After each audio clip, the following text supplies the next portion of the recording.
जालियनवाला बाग हत्याकांड शताब्दी स्मरण 13 अप्रैल 1919 से 13 अप्रैल 2019। भारतीय डाक द्वारा जारी 2 टिकटों के एक सेट कुख्यात घटना के शहीदों के सम्मान में, जिसने ब्रिटिश भारत राज से भारत के स्वतंत्रता संग्राम के पाठ्यक्रम को बदल दिया। स्टाम्प जारी करने की तिथि 13 अप्रैल 2019। डाक टिकटों की मिनिएचर शीट के टिकट शामिल हैं, जिसमें कुख्यात कुएं को दर्शाया गया है, जिसमें कई लोग गोलीबारी के लिए अनावश्यक रूप से बचने के लिए कूद गए और या तो शहीद हो गए या गंभीर रूप से घायल हो गए।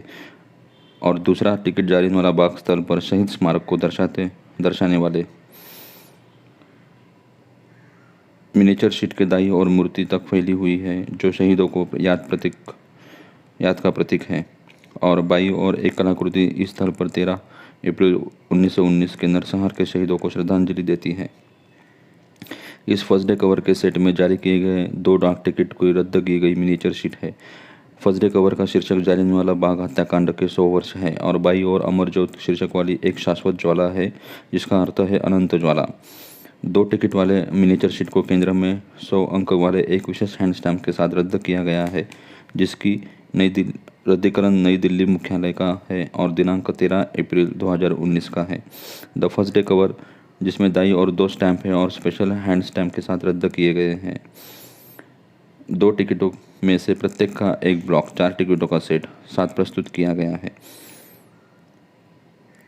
35 स्टैम्प्स की एक पूरी शीट, जिसमें जालियनवाला बाग स्मारक स्थल पर मुख्य स्मारक पत्थर दिखाया गया है, और 35 टिकटों के साथ पूरी शीट कुएं को दिखाती है, जिसमें हजारों लोग कूद गए और बुरी तरह से घायल हो गए या शहीद हो गए। स्टाम्प के जारी होने के समय जारी हुई सूचना विवरिका। भयानक जालियनवाला बाग हत्याकांड की ओर ले जाने वाली परिस्थितियां। अमृतसर, पंजाब में जालियनवाला बाग नरसंहार अविभाजित भारत में हुआ था। यूरोप में प्रथम विश्व युद्ध समाप्त होने के कुछ महीने बाद अविभाजित पंजाब के 4 लाख से अधिक सैनिकों ने ब्रिटिश भारत के औपनिवेशिक युद्ध से प्रयास में भाग लिया था। फिर भी ब्रिटिश भारत के अधिकारियों द्वारा पंजाब के युद्धकालीन बलिदानों को भुला दिया गया और यूरोप में विभिन्न मोर्चा से ये विस्थापित सैनिक बेरोजगारी और भूखमरी के लिए लौट आए, क्योंकि फसल की विफलता ने भोजन की कमी और आसमान छूती कीमतियों को योगदान दिया। इस बीच ब्रिटिश राज के अधिकारी बहुत चिंतित हो गए, क्योंकि भारत स्वतंत्रता नेताओं ने क्रूर रोलेट एक्ट के खिलाफ शांतिपूर्ण विरोध का आह्वान किया। 6 अप्रैल 1919 को भारतीय राष्ट्रीय कांग्रेस द्वारा एक पूर्ण हड़ताल का आह्वान किया गया था। फिर भी एक शांतिपूर्ण विरोध के रूप में जो शुरू हुआ, वह बेरोजगार और स्थानीय आबादी प्रदर्शनकारियों के बीच हताशा के कारण हिंसा की कई घटनाओं में बदल गया। ऐसा लगता है कि एक रेलवे पुल पार करते समय हुई हिंसा में लगभग 20 लोग मारे गए थे, जिसके कारण ब्रिटिश समझौता हुआ था, जिसमें 4 या 5 यूरोपीय शामिल थे, जिसमें एक अंग्रेजी महिला मिशनरी पर हमला भी शामिल था, जिसे पीटा गया था। हिंसा के प्रकोप ने ब्रिटिश अधिकारियों और ब्रिगेडियर को हिला कर रख दिया था। 48 घंटे के भीतर अमृतसर भेजे गए तीसरे अधिकारी जनरल रेजिनाल्ड डायर को कड़ा रुख अपनाने और स्थिति को नियंत्रित करने के लिए कहा गया। इस समय अमृतसर में अंग्रेज घबरा रहे थे और खुद को हावी महसूस कर रहे थे, और अशांति और ब्रिटिश भारत की नीतियों के खिलाफ विरोध करने वाली भीड़ के बारे में एक बड़ी चिंता थी। 2 प्रमुख भारतीय नेताओं को राजद्रोह के आधार पर गिरफ्तार किया गया, जिसमें प्रदर्शनकारियों में और आक्रोश फैल गया। बैसाखी के दिन 13 अप्रैल 2019 को जालियनवाला बाग मैदान में 13 अप्रैल 1919 को बैसाखी के फसल उत्सव में मनाने के लिए महिलाओं और बच्चों सहित 15,000 से 20,000 के बीच व्यक्तियों का एक बड़ी संख्या का अनुमान लगाया गया था। एकत्रित लोगों का मिजाज काफ़ी उदास और कम उत्सवपूर्ण था, क्योंकि 10 अप्रैल की घटनाओं के कारण अमृतसर के अंदर और बाहर निकास को ब्रिटिश अधिकारियों द्वारा सील और सुरक्षित कर दिया गया था, और कोई भी उचित अनुमति लेने के बाद ही शहर छोड़ सकता था। जालियनवाला बाग उस समय वास्तव में एक बाग उद्यान नहीं था, विज्ञापन भूमि के एक खाली भूखंड की प्रकृति में अधिक था, घरों से घिरा एक अनियमित चतुर्भुज। यह महाराजा रंजीत सिंह के दरबार में सरदार हिम्मत सिंह के स्वामित्व वाली एक निजी संपत्ति थी। मुख्य प्रवेश द्वार को एक संकीर्ण मार्ग से पहुंचा जा सकता था और केवल 4 या 5 बिंदुओं पर साइट बाहर निकलना असंभव था। डायर एनफील्ड बोल्ट एक्शन राइफलों से लेस 50 सैनिकों के साथ जालियनवाला बाग पहुंचे। कुछ सैनिकों के पास चाकू और खोखरी, युद्ध के गोरखाओं में द्वारा इस्तेमाल करने जाने वाला खंजर था। सभी निकास बिंदुओं को बंद करने के बाद उन्होंने अंधाधुंध फायरिंग का आदेश दिया, जो लगभग 20 मिनट तक चला, जो तभी रुका जब उनकी शस्त्रागार से में गोला बारूद खत्म हो गया। डायर ने घायलों को चिकित्सा सहायता प्रदान करने के लिए कोई प्रयास नहीं किया, यह कहते हुए कि यह उनका कर्तव्य नहीं था, और वह अपने सैनिकों के साथ बैसाखी समारोह के लिए एकत्र हुए मृत और मरने वाले घायल नागरिकों को दृश्य को छोड़ दिया। एक अनुमान के अनुसार डायर द्वारा इस अकारण की गई गोलीबारी में मरने वाले की संख्या लगभग 1000 है और अन्य घायल हुए। इस संवेदनहीन कृत्य के शहीदों में एक 7 महीने का बच्चा और एक 80 साल बुजुर्ग शामिल था। इस घटना के कम से कम 4 महिलाओं की मौत हो गई, जिनमें अधिकांश अधेड़ उम्र की थी। कम से कम 22 जिनकी गोली मारकर हत्या की गई, वे 18 वर्ष के कम आयु के थे। कई घायलों को दर्दनाक मौत हो गई। रात भर पानी के लिए चीखते चिल्लाते खून बहता रहा। कई अन्य लोगों की दम घुटने से मौत हो गई, लाशों के ढेर के नीचे दब गए और कुएं में डूब गए।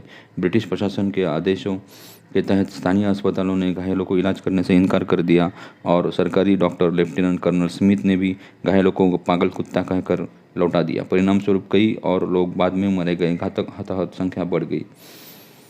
परिणाम इकट्ठे लोगों पर डायर की अंधाधुंध गोलीबारी का नतीजा यह हुआ कि ब्रिटिश भारत की सेना को नागरिकों पर गोली चलाने से मना कर दिया गया। संवेदनहीन हिंसा ने भारतीय स्वतंत्रता आंदोलन को उत्प्रेरित किया और इसे एक नया आकार और गति प्रदान की। रविंद्रनाथ टैगोर ने इस मूर्खतापूर्ण क्रूरता का विरोध के रूप में उन्हें प्रदान की गई नाइटहुड को त्याग दिया। 1930 के दशक में रेजिनाल्ड डायर की मृत्यु स्वास्थ्य समस्याओं के कारण हो गई।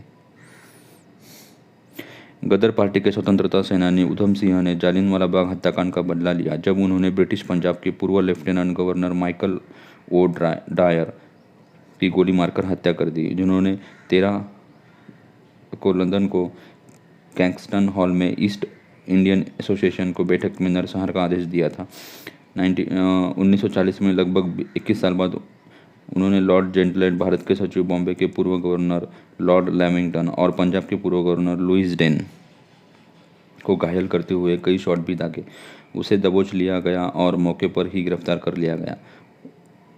उधम सिंह को दो दिनों का एक छोटा अनुचित परीक्षण दिया गया और जूरी ने सर्वसम्मति से उन्हें दोषी ठहराया। सजा सुनाने जाने के पहले उन्हें अपने बचाव में कुछ कहने की आखिरी मौका दिया गया था। हालांकि उन्होंने उल्लेख किया कि वह मरने से नहीं डरते थे और इंग्लैंड में उनकी दुर्दशा को उजागर करके अपने देश की मदद करना चाहते थे। उन्होंने यह भी संकल्प व्यक्त किया कि गंदे अंग्रेजी कुत्तों को भारत से बाहर खदेड़ दिया जाएगा, उनके द्वारा किए गए सभी कुकर्मों के लिए। और एक राजनीतिक भाषण में ब्रिटिश शासन के तहत भारतीयों को खराब व्यवहार को उजागर करने की कोशिश की, जिसे रिकॉर्ड नहीं किया गया था। 24 जून 1940 को जूरी समक्ष पर्याप्त बचाव का हवाला देते हुए उनकी और दायर एक अपील को खारिज कर दिया गया और वह 31 जुलाई 1940 को लंदन में पेंटनवाल जेल में शहीद हो गए। यद्यपि उन्हें 1940 में शहीद हो गए थे, उनके नश्वर अवशेष केवल 1974 के भारत में लौटे थे। वह भारत और पंजाब के लोगों के लिए एक लोकप्रिय शहीद बने हुए हैं। उधम सिंह, जो जालियनवाला बाग हत्याकांड का बदला लेने के लिए उनकी कार्यवाही के लिए उन्हें बहुत सम्मान देते हैं। 1940 में शहीद हो गए थे उधम सिंह, लेकिन उनका जो नश्वर अवशेष है वो 1974 में भारत में लौट के आए थे। इस जालियनवाला बाग हत्याकांड के 100 वर्ष के नरसंहार के इसमें miniature sheet, first day cover और टिकट्स जारी किए गए हैं। मिनिएचर शीट में 2 स्टैम्प्स हैं। फर्स्ट डे कवर में अमर जोत के साथ मिनिएचर शीट और कैंसलेशन स्टैम्प है, और 2 स्टैम्प है। उसमें से एक जो है वो जो कुआं था उसमें जो मर गए थे लोग, उसमें गोलीबारी से बचने के लिए लोग ने कूदे थे, उसका चित्र है। और दूसरा जो है कि उनके 13 अप्रैल 1919 में जो शहीद हुए थे उनको याद करने के लिए वहाँ पे एक स्मारक बनाया है, वो स्मारक का चित्र वहाँ पे रेखांकित किया है। Thank you very much. ये था जालियनवाला बाग हत्याकांड नरसंहार के 100 वर्ष। Thank you. जय हिंद।